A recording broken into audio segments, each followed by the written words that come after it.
All right, let's do part 2. So we're going to start with problem number 11, which is kind of wordy and trips a lot of people up. So let's just read through the problem and see what we need to do from there. So Paul makes $25 a week less than the sum of what Fred and Carl together make.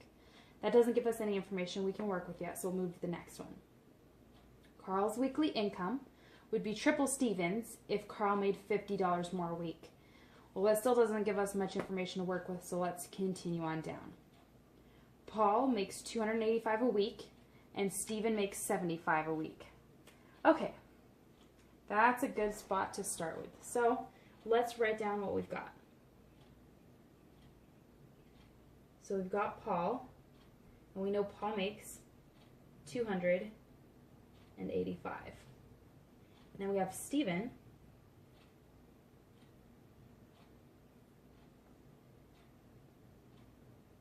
who makes $75. Then later on we're going to have to figure out Carl's.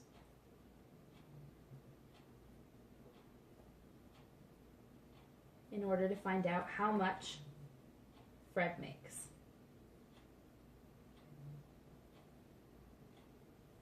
So we've used this information, so let's move on to the next level. Carl's weekly income, so let's write this out as an equation. So Carl's income would be triple Stephen's if Carl made $50 more a week. Another way to say that is Carl makes $50 less than triple what Stephen makes. So triple Stephen, but not quite, because he makes $50 less than triple Stephen's paycheck. So we don't know what Carl is, so we'll make Carl X a variable. We do know what Stephen makes. Stephen makes $75, so we can fill that in.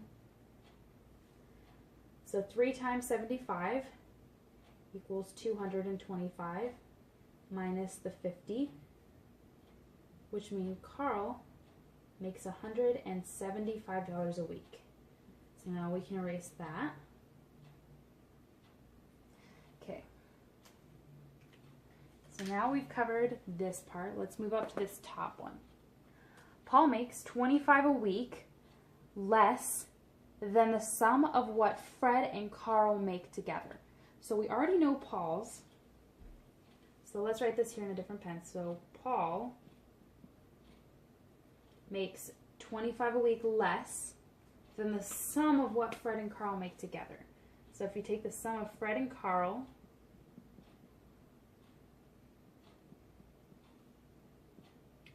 and then you subtract the 25 because he makes just 25 shy of that, there's your equation. So we already know Paul's, we can fill that in. 285 equals Fred. So we don't know Fred, so let's give him a variable like we did Carl for the previous one. But we do know Carl's now, so we can fill that in. Minus the 25. So 285, then let's bring this 75 across. We get 110 equals X minus 25. And we bring across our 25. We get 135 equals X. So now we were able to calculate that Fred makes 135. Now if you remember, the fourth step of problem solving is to look back. And if you were to look back with this, you could take this 135 and plug it in up here for the X and see if that still works out. And then you could take Carl's 175, plug it in up here, see if they equal the same thing. And you can go back that way. This next question is pretty easy. Number 12. You would have covered that in algebraic structures. So an integer, you could do 60, 28, 30. There's rational numbers, 1, 2, very similar. Irrational numbers would be ones that were repeating. So like 0.66666 repeating the square root of 2 or pi. So the numbers just continue infinitely past the decimal point. All right, so problem number 13 has us looking at two similar triangles. So it wants us to write the congruency statement for the following figures. So let's start with that. So the first thing that I like to do is I like to look at the second figure and see what I'd have to do to make that in the same position as this one. And this is a little easier to follow because all you'd have to do is you can tell the right angles match up and that the 55 degrees are there. So you can see that they're similar. All you'd have to do is bring that bottom down. That would come down and that would come up a little bit. And then that would rotate it so it would be in this same position. So it's easier to tell how they relate. And then I would come over here and I'd write, okay, so R and I, they match up. And then T and J, those match up. And then S and K. And then it's easy for me to just look at the one triangle and see how that matches up. Okay, so we're going to write the congruency statement. So let's start with doing the first triangle. And we can start by going I, J, K. So I would go triangle, I, J, K, and then congruency symbol. And you want to do it in the same order. So if you start on I on this triangle, you want to start with the congruent angle, which is R. And we already wrote it over here. So triangle R. The next one we did was J. So that corresponds to angle T. And then we did K, which corresponds to S. Okay, so there's our congruency statement. Great. Then we're going to find the lengths of side TR. So TR, so we'll put X there because we want to find that one. And then we want to find RS. So here's RS, we'll make that Y. So how are we going to do that? So first, let's start by making some congruency statements. So we know that T and R is congruent to I and J. So TR is congruent to I and J. Okay, so let's see if we can find out the scale factor. So we do know TS and JK both have that side's length written down, and they actually have the same length. So our scale factor is 1. We just multiply by 1. It's the same size. So if that carries on to the rest, then for TR, which is side X, well, 61 times 1 just equals 61. X equals 61 feet. And if you wanted to test to see if that's correct, you could do a proportionality statement. So you could say, for this triangle, 35 over the corresponding side is 35 is equal to 61 for that side over X, because we don't know that. Well, 35 divided by 35 just equals 1. So if you have that same thing over here, this would just be 61. Okay. And then if you're looking at Y, we know the same thing. It's this triangle. Scale factor is 1, so 50 times 1. Let's start with the congruency statement here. So we know RS is congruent to IK.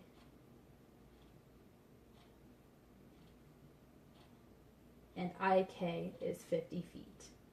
So 50 times 1 equals 50. So now we have the lengths of our side and the congruency statement for our figures. It's as simple as that. And if you wanted to, you could go in and write in the rest of the information. So if R corresponds to I, then I would be 35.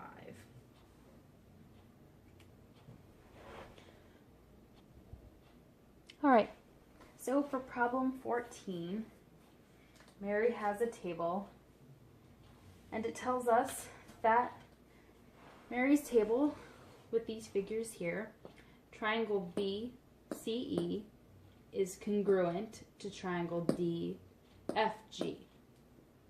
Okay. Then it also tells us that the measure of angle CEB, so right here, is 50 degrees. So let's write that in. So that equals 50 degrees. So we want to find out what the angle of FGD is. Now, once again, we're just looking at how the triangles overlap. So we were told, remember, the order of these letters is important. So with this one, we go BC to E, and then we go DF to G. So this triangle, if you took this one and you flipped it, oops, so that this side moved over here and this side moved over there, it would look like this one, which means that E and G are the same. So C and F, and you can tell because these are the right angles, are congruent. B and D are congruent, and E and G are congruent. And because of that, angles are always the same on congruent triangles. Sometimes the length of the sides can change, but the angles will always be the same. So we know that FGD would be 50 degrees. Okay, so for problem 15, let's begin working this one out. So it looks like a lot and it can be kind of daunting, but let's break it into two parts. We have numbers with x's in them and then numbers without, and that's all we have. So let's start by combining, or actually, let's start by distributing that 2 out and rewriting our equation. So we keep our 10x. Negative 2 times 4 is negative 8. Then you get negative 2 times negative 2x, you get positive 4x.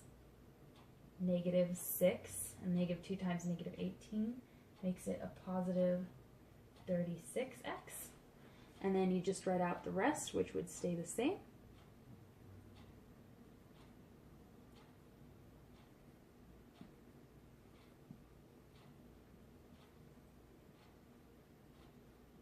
Okay. Now we can start simplifying it. So I like to do that by starting with underlining the terms I'm going to work with. Since we have a number with an x, I'm going to start with that. I'm going to underline all the ones similar to it. Don't forget to not cross over that equal sign though, so you don't mix up your terms. So 10x plus 4x is 14x, plus 30x equals a total of 50x. Okay. So 2x minus 10x is negative 8x, minus 17x is going to be negative, negative 25x. Okay. And now, let's take a look at just the numbers by themselves. So we have negative 8, negative 6, negative 14, negative 28 and 20, or positive 28 and 29. And then we already used those, so let's, oops, I didn't use that one. Let's cross those out. Okay, so negative 8 minus 6 minus 14. So that's going to be negative 28, because negative 14 minus 14. And then that covers all those. And then 28 plus 29 equals positive 57. Okay, so let's just rewrite this so we can see this now that we've got it down to 4 easy terms. So 50x minus 28 equals negative 25x plus 57. And let's move the x's to the left, so add 25. So you get 75x. Let's make this a little more clear. So you get 75x, and then let's, so minus 28 equals 57. So add the 28.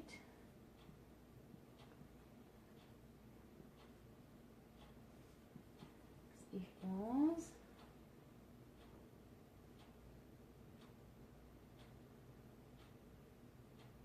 85.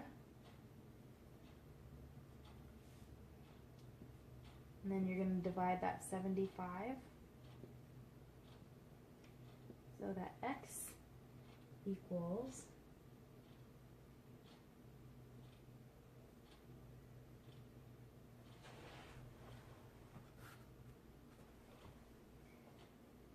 1.13 repeating. So the problem looked really bad, but that's just because you had to break down, distribute this too, and then you just needed to simplify and then do the basic math.